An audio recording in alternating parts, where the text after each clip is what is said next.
लाल लाल रंग उड़े रे सजन, फागुनायल मस्त मगन। सीठ ठोली रंग गुलाल, होली में झूमे चंदन। लाल गुलाल पियर अबीर, पिचकारी में भरल समीर। गोविंद बिहारी सिंह के आवाज, होली बनल सुपर हिट तीर। होली बनल सुपर हिट तीर। ढोलक बाजे धा धा धीन, मंजीरा बोले छिन छिन छिन। गाँव के गली शहर के मोड़, नाचे बूढ़ जवान दिन दिन दिन। रंग लगावे बिना लाज, आज तक टूटा लड़क राज। भांग बोले खुल के जी, छोड़ दे गम पकड़ ले साज। अंतरा टोली है, पियर अबीर होली है, नाचे दुनिया होली है।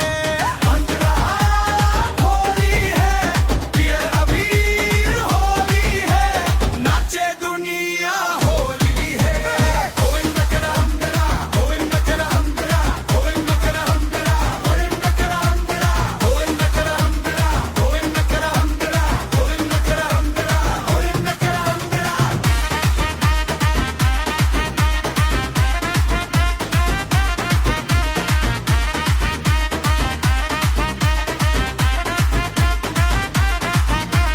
लाला लाल अंगूड़े रे सजन, फागुन आयल मस्त मगन। हसी ठिठोली रंग गुलाल, होली में झूमे जन जन।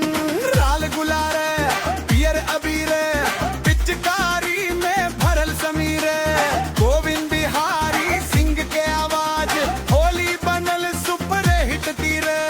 होली बनल सुपर हिट तीर। लाल बाजे गोधा धीरे, मंजीरा बोले छिन छिन छिन। गोव के गली शहर के मोड़, नाचे बूढ़ जवान दिन दिन दिन। रंग लगावे बिना लाज, आज तक टूटल हर एक राज। बोले खुल के जी, छोड़ दे गम पकड़ ले साज। रंग मेरा दिल के पार, होली करे सब बराबर। हाथ उठा के बोले सारा टोला, होली है रे बारंबार, तारी है रे बारंबार।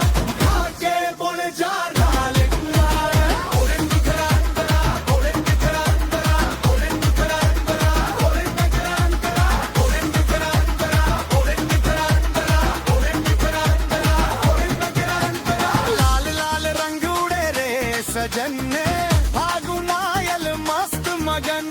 हसी ठिठोली रंग गुलाल, होली में झूमे जन जन। लाल गुलाल पियर बबीर, पिचकारी में भरल समीर।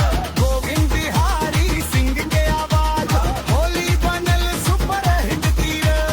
होली बनल सुपर हिट तीर।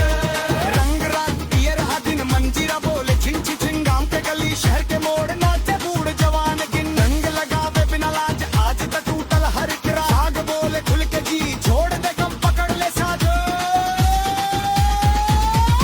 अंगरा टोली है, पियर अबीर होली है, नाचे दुनिया होली है। अंगरा टोली है, पियर अबीर होली है, नाचे दुनिया होली है।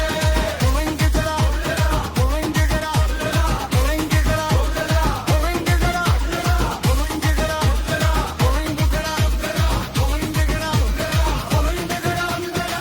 लाल लाल रंग उड़े रे सजन,